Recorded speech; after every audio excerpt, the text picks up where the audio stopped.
नमस्कार व्यूअर्स, मैं हूं अमीश देवगन और आप देख रहे हैं देश का नंबर 1 न्यूज नेटवर्क न्यूज 18। और मेरे साथ आज बेहद खास मेहमान है बात करने के लिए। वो बॉलीवुड की तो जानी मानी एक्ट्रेस हैं ही, लेकिन इस बार वो हैं भारतीय जनता पार्टी की मंडी लोकसभा सीट से प्रत्याशी कंगना रनौत। कंगना जी, आपका अभिनंदन है। बहुत धन्यवाद अमीश जी। लोग राजनीति से दूर भागते हैं बॉलीवुड वाले, आप उसके और करीब आ गई हैं, तो ये जोखिम क्यों उठाया आपने? वाकई में जोखिम है ये जी। Looking at the hard work that goes into it and far from the glamour all of हम लोग तो कितना आदी होते हैं और एक्चुअली में एम्बैरेसिंग भी है किस तरह के बबल में रहते हैं। हमारे हेयर मेकअप से लेके असिस्टेंट से लेके शेफ ट्रेनर से लेके, और एक ये बहुत ही वास्तविक दुनिया है। और जहाँ पर जितनी चाहे रूरल एरिया हो या जितना जिसको ज़्यादा ज़रूरत होती है वहाँ ज़्यादा जाना तो खैर मेरा ये मानना है कि ये कोई पर्सनल एम्बिशन तो है नहीं कि मुझे जो है नेता बनना है। लोगों को कहना चाहिए कि ये हमारी नेता है, एंड अगर मैं कहूँ कि हाँ मुझे राजनेता बनना है देन इट इज़ वल्गर। तो इन माय एक्सपीरियंस ऐसी कुछ सिचुएशन बनी, ऐसी कुछ लोगों ने मुझे इस लायक समझा, इतना कामयाब समझा। उस टाइम पे तो मुझे बड़ा फ्लैटरिंग लगा जब मुझे कहा कि आप खड़े होना चाहेंगी क्या यहाँ से मंडी से। इनफैक्ट मुझे 2019 में भी एक ऐसी संभावना बनी थी, उस टाइम भी मुझे पूछा गया था।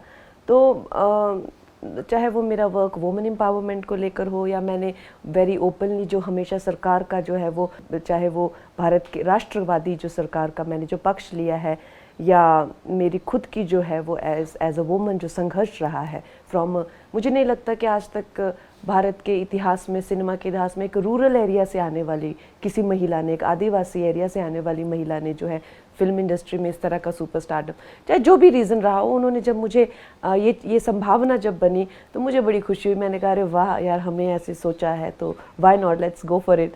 लेकिन अब जब नानी याद आती है लेकिन आपको ये, क्योंकि देखिए लोगों के साथ इंटरेक्ट करना अच्छा लगता है। जब मैं आपको सोशल मीडिया पे ट्रैक कर रहा था, लोग आपको बहुत प्यार करते हैं, हर व्यक्ति आपके साथ तस्वीर खिंचवाना चाहता है। एक तो आप बॉलीवुड की जानी मानी एक्ट्रेस है, वो भी एक कारण है। दूसरा, आप मंडी की खुद की हैं, मंडी की खुद की बेटी हैं। तो क्या आपको लगता है ये जो कनेक्ट है ये आप कर पा रही हैं? और 19 में आपने क्यों मना करा और 24 में हाँ क्यों करा?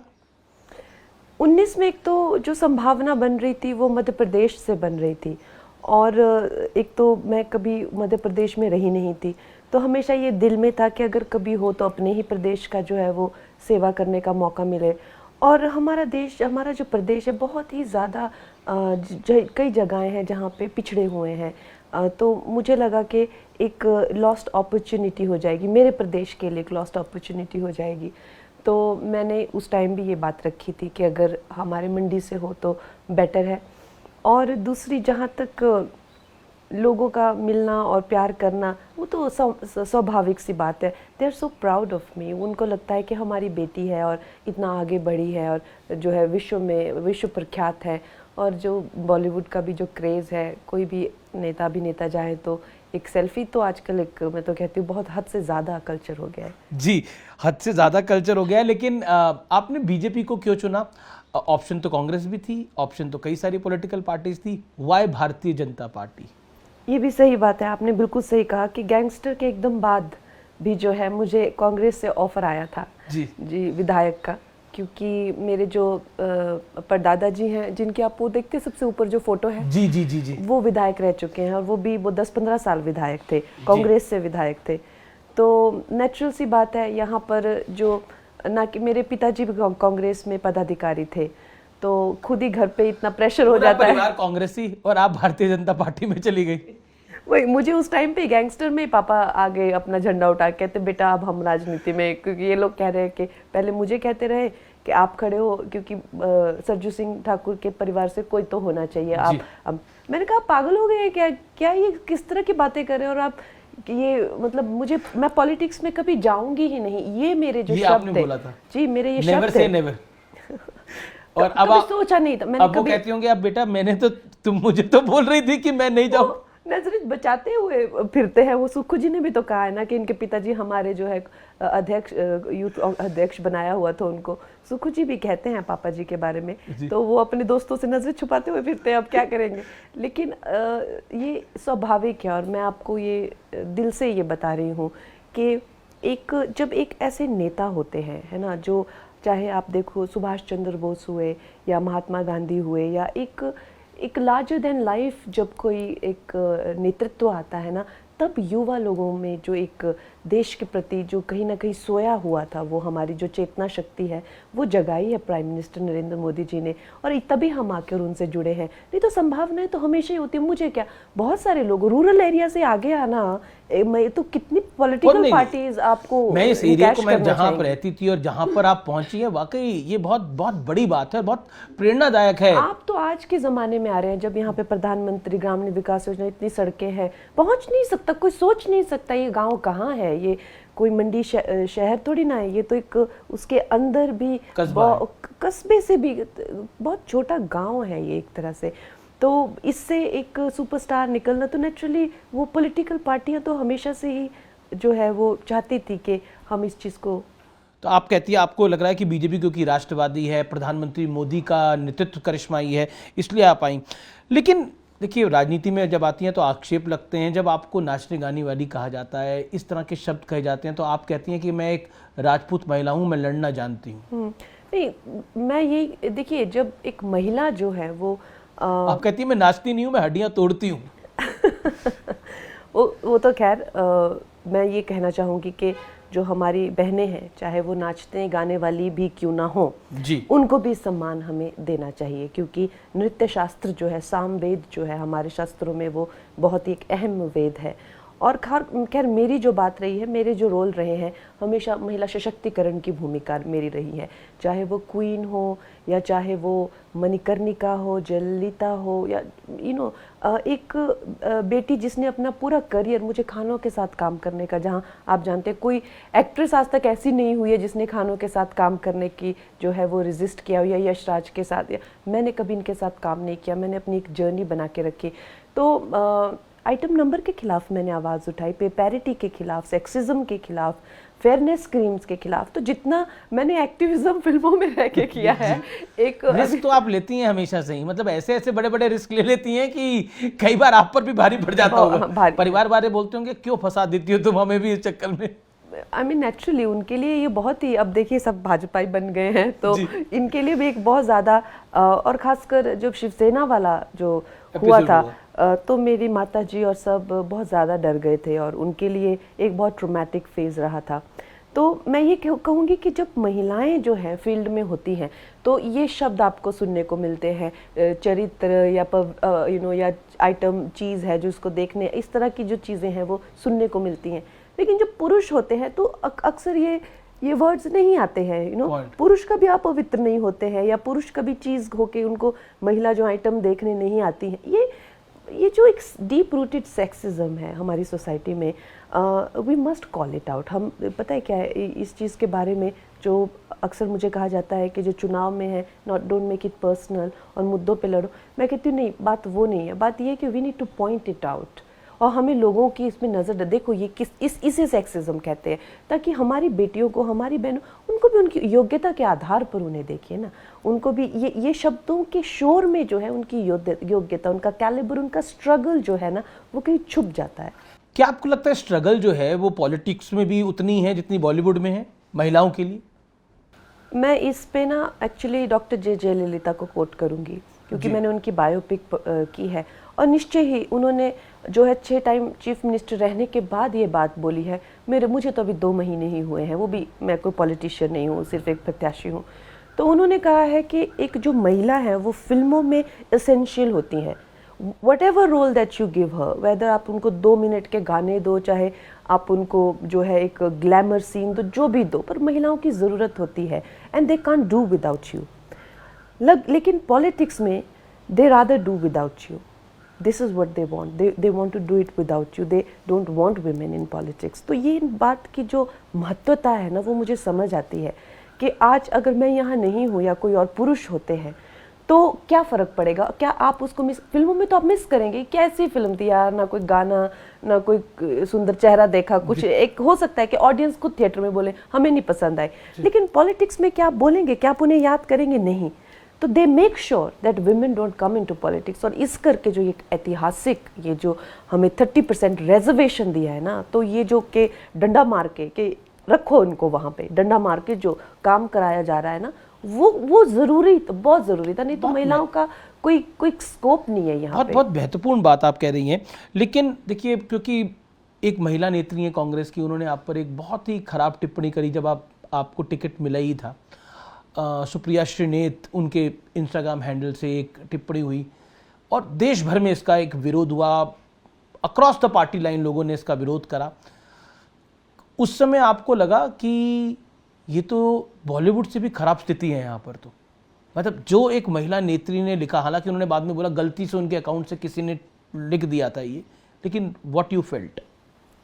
अक्सर मुझे लगता है कि यहाँ पर जो है वो बॉलीवुड से ज़्यादा बदतर स्थिति है, क्योंकि लोग जो हैं, जो फिल्म इंडस्ट्री है उसमें we are all set of artists, you know. तो हम लोग जो है वो आर्ट को लेके एटलीस्ट हमारी जो पैरामीटर्स रहते हैं वो सेम रहते हैं कि भाई ये कंगना आर्टिस्ट है, इसकी फिल्म चली नहीं चली, ये बहुत बेहतरीन आर्टिस्ट है। और मैं हमेशा जिन लोगों को लेके कि ये जो है ये अट्रोशियस काम करते हैं एक तरह से, उस तरह का हमारा यहाँ पे तो कहते हैं कि आर्टिस्ट तो मतलब है ही नहीं।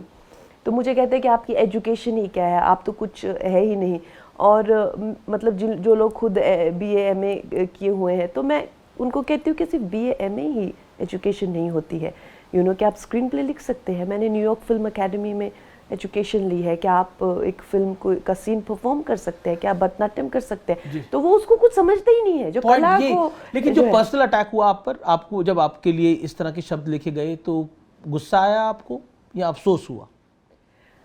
आई वॉज शॉक्ड क्योंकि उन्होंने जो है मेरी फिल्म प्रमोशंस, जो हमारी फिल्म होती है, हम उनकी जो प्रमोशन करते हैं वो उनके कैरेक्टर में रह के करते हैं। चाहे मैं लक्ष्मीबाई की प्रमोशन करने लग जाऊँ तो मैं पाइथनी पहन के निकलूंगी, ये टीम रहती है जो हमें बताती है कि भाई किस तरह से आप। अभी जैसे एक धाकड़ फिल्म में जो था, मेरा एक स्पाई एजेंट जो डिफरेंट जो है सडक्टिव गेटअप करके जो है इन्फॉर्मेशन, जैसे माताहारी टाइप जो कैरेक्टर रहते हैं करती है, तो वो फिल्म से जो है इवेंट, प्रमोशनल इवेंट का जो कैप्चर करके जो है वो लगा के कि इसके क्या भाव चल रहे हैं।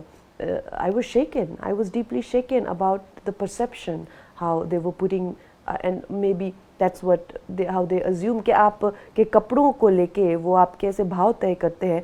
तो I was deeply shaken by it. और वो भी देश की राष्ट्रीय पार्टी कांग्रेस की सोशल मीडिया हेड जो थी, उन्होंने वो बात, खुद वो एक महिला, खुद महिला होकर वो इस तरह की, तो I was shaken by it कि ये क्या हो रहा है। एंड ऑब्वियसली मुझे उस टाइम पे डर लगा कि यू नो कि किस तरह से जो है मुझे एनालाइज और स्क्रूटिनाइज किया जाएगा, क्योंकि हमने कभी सोचा नहीं ना फिल्म इंडस्ट्री में। तो अगर इफ अ सीन, जैसे फॉर एग्जांपल फैशन में आपने देखा हुआ है कि यू नो एक ड्रग एडिक्ट होकर जो मुझे विड्रॉल्स हो रहे हैं, they are being used out of context. जो मुझे विड्रॉल्स हो रहे हैं ड्रग्स के, या यू नो, या जो मैंने फिल्में की हुई हैं जिसमें आई एम गेटिंग वायलेंट और क्रेज्ड और स्किज़ोफ्रेनिक, वो तो आपका रोल है, स्किज़ोफ्रेनिक और ऑल दोस रोल्स।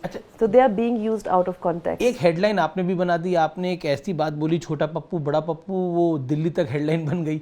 अब क्यों बोलने की आपको जरूरत थी?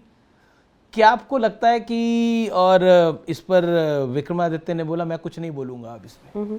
नहीं, देखिए आपको भी मानना पड़ेगा कि ये कैसा इत्तेफाक है कि मैं जहाँ जहाँ जाती हूँ नेपोटिज्म मेरे पीछे पीछे घूमता है। ये भी बात सही है। तो कितना इत्तेफाक है ये, सोचिए। मैं खुद हैरान हूँ कि मैंने कल भी सोशल मीडिया पे लिखा कि मेरे जो प्रत्याशी हैं, एक तो वो एक राजकुमार है। ऐसे भी इनको फिल्म इंडस्ट्री में चाहे ऋतिक हो, रणबीर हो, मैं इनको राजा बाबू बोलती रहती हूँ हमेशा, क्योंकि ये ऐसा लगता है बिगड़े हुए एकदम पीछे पीछे इनके जो है बाबा बाबा बाबा करके घूमते रहते हैं। तो ऐसा लगता है जैसे बिल्कुल ही ऊपर से यहाँ पे ये एक सर्टिफाइड राजकुमार है। फिर इनके पिताजी हैं, वो 6 बार चीफ मिनिस्टर रह चुके हैं।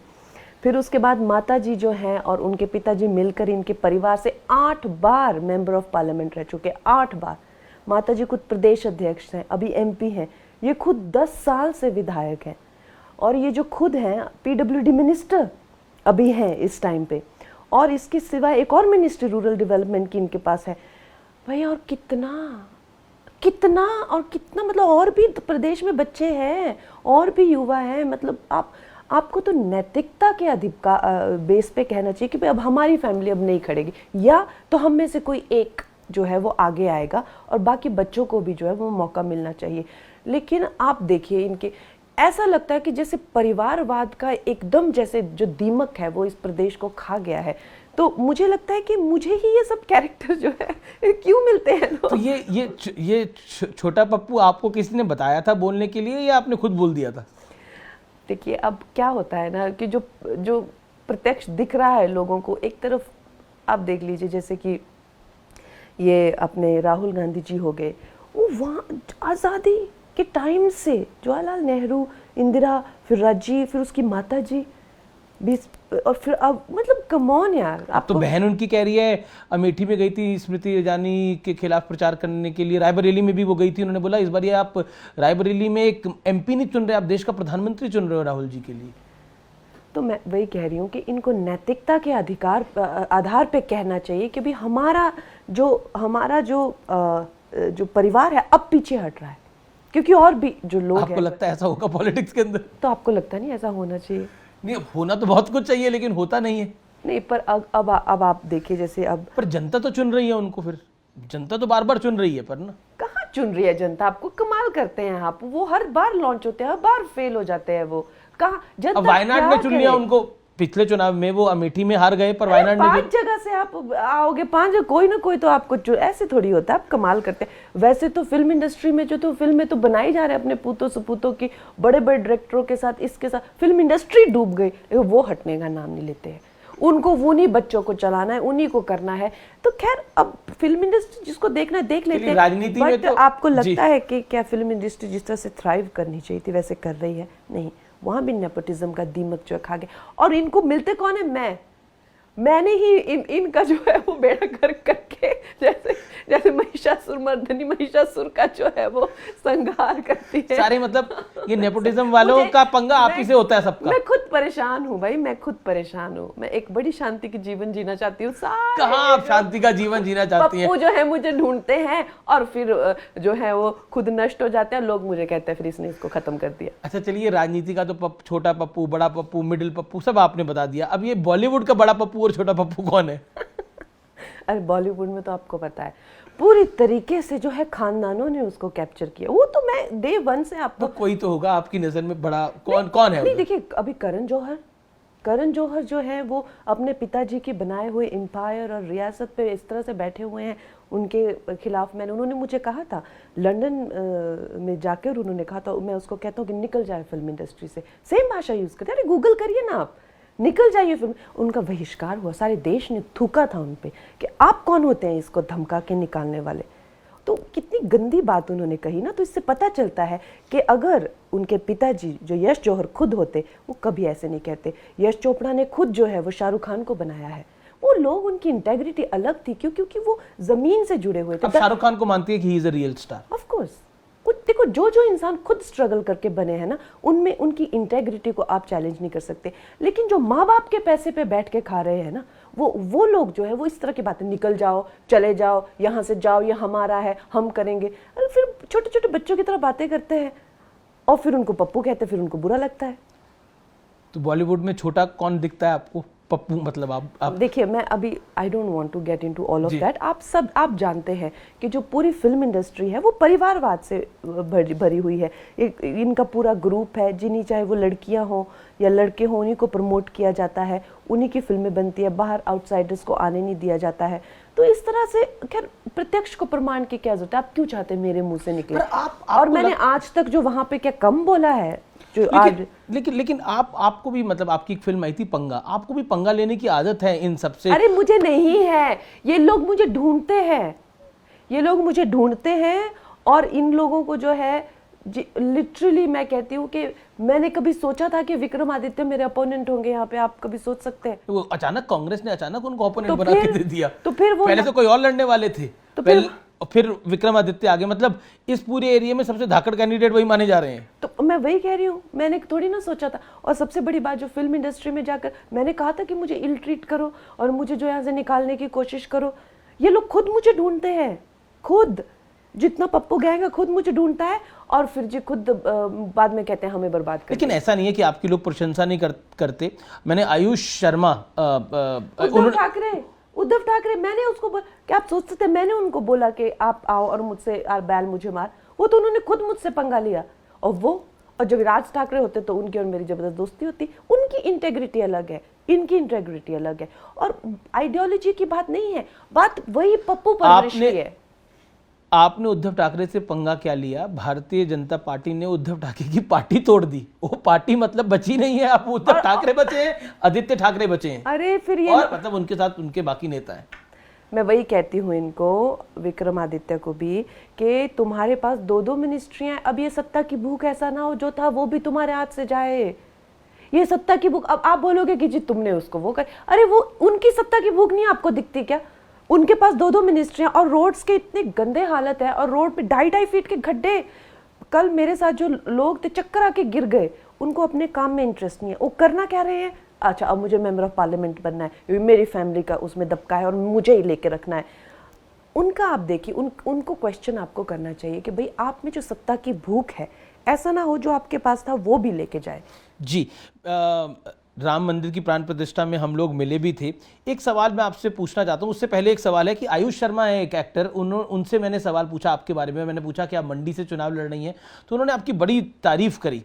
उन्होंने बोला कि सेल्फ मेड लेडी हैं और उन्होंने जो किया है वो वाकई बहुत काबिल तारीफ है, और कहा कि मतलब ही रियली सपोर्टेड यू।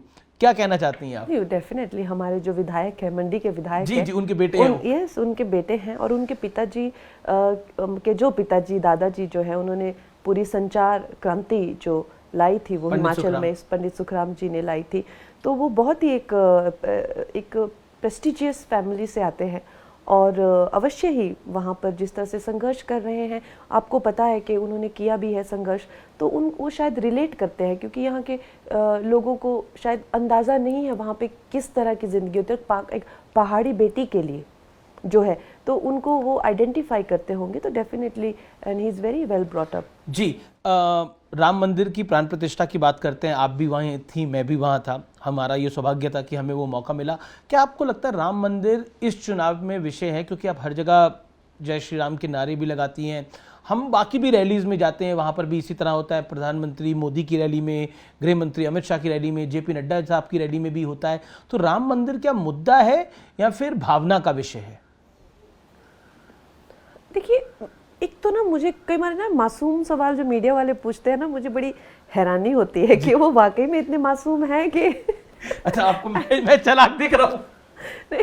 जो पार्टी ने अपने मैनिफेस्टो में ये लिखा हो कि हम राम मंदिर बनवा के देंगे, और इसी हिमाचल से ऐलान हुआ था, पालनपुर से, तो नेचुरली आप ऐसी बातें पूछते हैं। अगर उनके मैनिफेस्टो में ये है कि वो जो देश की जो एक चेतना शक्ति जो है, उसने एक संघर्ष पूरा खड़ा किया है, एक पूरी जो मूवमेंट हुई थी, जो अशोक सिंघल से लेके जो LK अडवाणी जी ने जो करी थी, जिसमें अटल जी भी थे पूरी, तो वो जो मूवमेंट है आप उसको अंडर प्ले नहीं कर सकते कि फ्रॉम नोवेयर जो है ये राम जी का मुद्दा नहीं। एक मूवमेंट हुई थी भाई, वहाँ जलियांवाला बाग की तरह गोलियां चली थी, वहाँ कार सेवक मरे थे।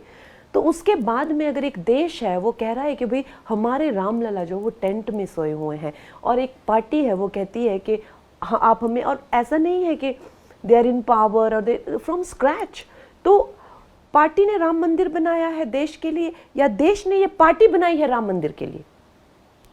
Please understand two things.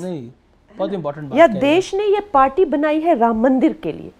अब इन बातों को अंडरलाइन कैसे कर सकते हैं? मेरा मानना है, और जो प्रत्यक्ष है, देश ने ये पार्टी बनाई है राम मंदिर के लिए, है ना? तो अब राम मंदिर ही राम मंदिर है सब जगह। ये देश की चेतना शक्ति का ये कमाल है जो राम मंदिर बन के आया है। मेरा अगला सवाल है, क्या आपको लगता है कि इस दौर के चुनाव में, खासतौर पर 2024 में, राष्ट्रवाद भी एक महत्वपूर्ण मुद्दा है?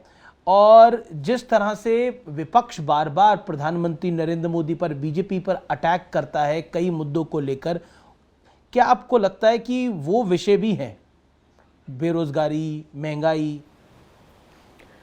राष्ट्रवाद जो है वो एक एलियन कॉन्सेप्ट था हमारे देश के लिए, कि मुझे जो है एक अपने देश के प्रति जो है वो एक प्रेम होना चाहिए और सेंस ऑफ जो है इंटेग्रिटी और प्राइड होनी चाहिए। ये इसी को नेशनलिज्म कहते हैं ना, कि my country is the best, that is essentially nationalism.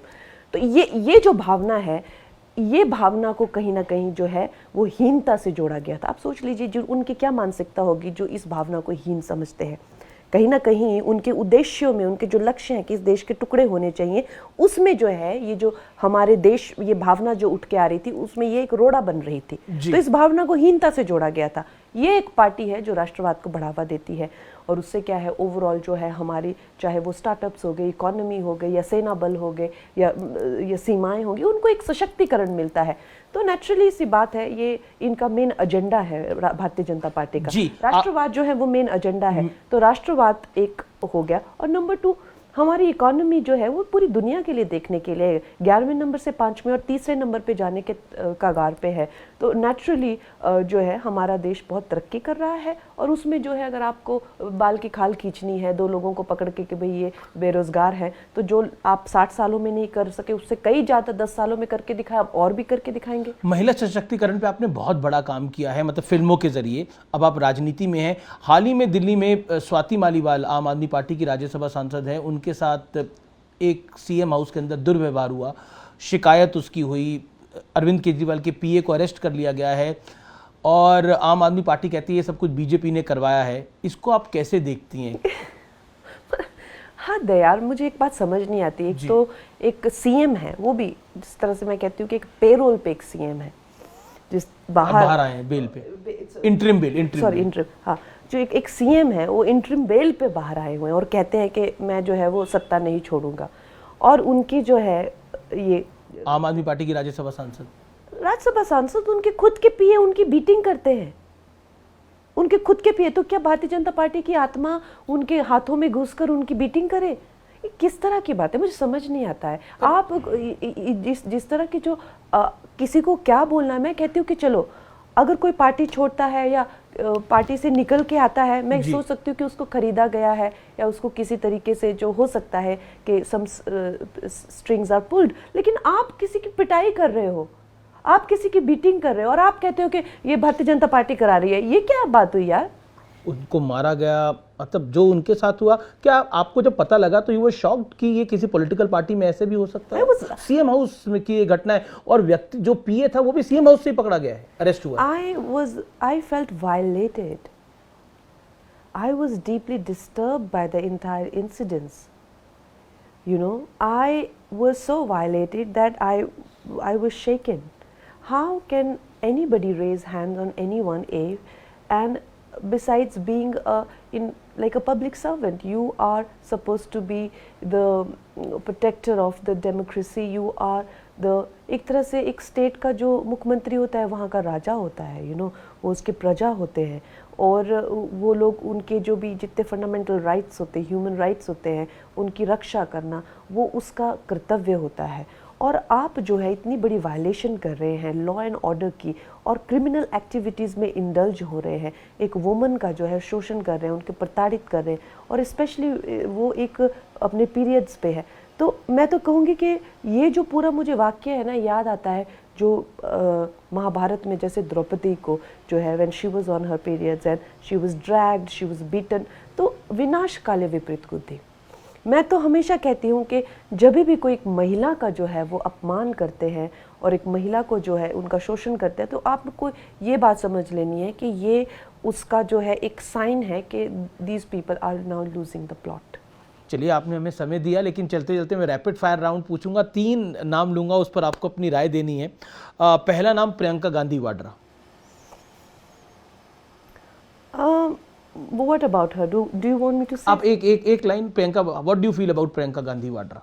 I don't have many feelings about her as such, लेकिन जब भी मैं उनको देखती हूँ तो मुझे लगता है कि कहीं ना कहीं उनको जो है एक कैरिकेचर ऑफ इंदिरा गांधी बनाने की कोशिश की जा रही है, बनाने की कोशिश हो रही है।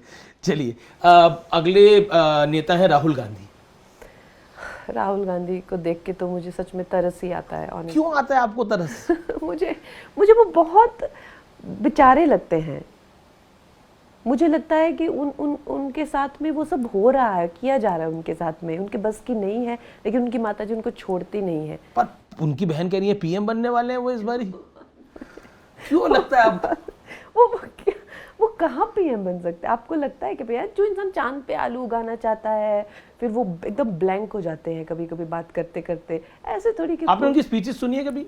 मैंने सुनी है उनकी स्पीचेस, तो सुनने लायक उनकी स्पीचेस में कुछ भी नहीं है। वो बात भी नहीं ढंग से कर पाते हैं, ऐसा लगता है उनको पर्चियां दी होती हैं। और एक दिन तो मैंने वो नज़ारा देखा था, वो जाके प्रधानमंत्री को के गोद में बैठ के उनको हक कर लिया और कहते मोहब्बत की दुकान मुझे खोलनी है, फिर जाके ऐसे आंख मार दी। क्या मतलब, वो एक कार्टून कैरेक्टर यार, कम ऑन यार, मुझे हंसी आती है, मुझे एकदम कार्टून लगते हैं वो।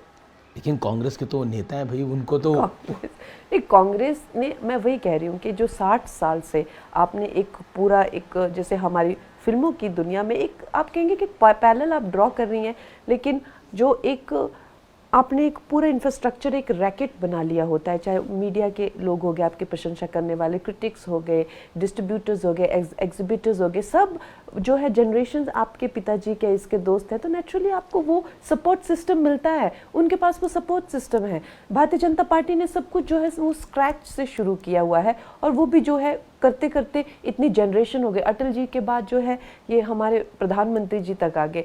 लेकिन क्या आप सोचेंगे कि प्रधानमंत्री जी के अगर अपने बच्चे हो, वही फिर उनके बच्चे, फिर उनके बच्चे, फिर उनके बच्चे, तो आपको कैसा लगेगा? देखिए, ये जितना स्ट्रॉन्ग सिस्टम अभी है, अगर ऐसा कोई किसी को हाईजैक करना चाहे डेमोक्रेसी को, तो कर सकता है। आज अगर नरेंद्र मोदी जी जितने पावरफुल हैं, उनके बच्चे हो, फिर बच्चे हो, तो उनकी 5 जनरेशन नहीं चल सकती? ऑफ कोर्स चल सकती है, वो इतने पावरफुल। तो कहा जाता है उनका परिवार नहीं है। मैं कह रही हूँ कि चाहे जिनके भी परिवार हैं, गडकरी जी क्या कहते हैं कि मेरी राजनीतिक विरासत पे मेरे कार्यकर्ताओं का ये, it is not about having परिवार और नॉट परिवार। परिवार जो है is an extension of yourself. Somebody may feel a lot more for एक कार्यकर्ता देन देयर ओन सन, कि जिसको आप, क्योंकि बिल्कुल आखिरी सवाल है, ये परिवार की बात हो रही है, तो आप भी यू विल ऑल्सो, ये वाला चुनाव खत्म होने के बाद आप भी परिवार को अपने बढ़ाना चाहेंगी? You also want to get married? और वो बॉलीवुड से होगा कि राजनेता होगा? आप ये सवाल तो पूछना बनता है आखिर में। बॉलीवुड से तो डेफिनेटली नहीं। I am from a very simple Rajput Kshatriya family, so it will be somebody, he will be somebody from outside film industry. Outside film industry. तो माता जी तो आपकी बोलती होंगी जल्दी करो, कब कर रही हो? बोलती है कि नहीं बोलती? अब इस माहौल में कैसे शादी करें, आप खुद ही सोचिए। जी चलिए, आपने हमें अपना समय दिया, आपका बहुत बहुत शुक्रिया, और आपको ऑल द बेस्ट आपके चुनाव के लिए। आप लोकतंत्र के महापर्व में अपना भाग्य आजमा रही हैं, आपकी पार्टी ने आपको बहुत बड़ी जिम्मेदारी सौंपी है, उसके लिए आपको एक बार फिर बहुत बहुत शुभकामनाएं। Thank you so much Kangana ji. धन्यवाद।